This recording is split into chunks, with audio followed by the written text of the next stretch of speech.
যেমনটাই ধারণা করা হয়েছিল ঠিক তেমনটাই ঘটল। দ্বিতীয় টেস্টে দক্ষিণ আফ্রিকার দেওয়া ১৪৯ রানের আকাশচুম্বী লক্ষ্য তাড়া করতে নামে ভারত হারল বিশাল ব্যবধানে। চতুর্থ দিনে ২ উইকেটে ২৭ রান নিয়ে শেষ করা ভারত আজ পঞ্চম ও শেষ দিনে নিজেদের দ্বিতীয় ইনিংসের মাত্র ১৪০ রানে অল আউট হয়। ফলাফল ৪০৮ রানের বিশাল পরাজয়।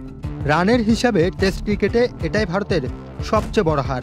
২ ম্যাচের সিরিজে ভারতকে তাদের ঘরের মাঠেই ২-০ ব্যবধানে উড়িয়ে দিল দক্ষিণ আফ্রিকা। শুধু তাই নয়, দীর্ঘ ২৫ বছর পর ভারতের মাটিতে টেস্ট সিরিজও জিতল সাউথ আফ্রিকারা।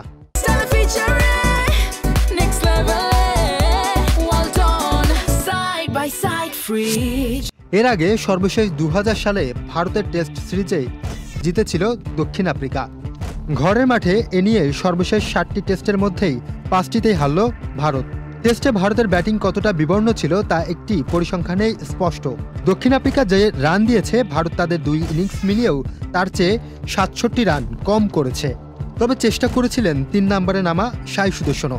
মাটি কামড়ে পড়ে থাকার চেষ্টা করেন ক্রিজে, কিন্তু ১৩৯ বলে মাত্র ১৪ রানের তার সেই প্রতিরোধও শেষ পর্যন্ত বিফলে গেল। ভারতের দ্বিতীয় ইনিংসে সবচেয়ে বড় আঘাত হানে প্রোটিয়ান স্পিনার সাইমন হারমার। ৩৭ রানে ৬ উইকেট নিয়ে ভারতের ব্যাটিং লাইন আপকে গুটিয়ে দেন তিনি। ২ ইনিংস মিলিয়ে এই টেস্টে তার শিকার ৯ উইকেট। ৪ টেস্টে তার মোট উইকেট এখন ২৭টি।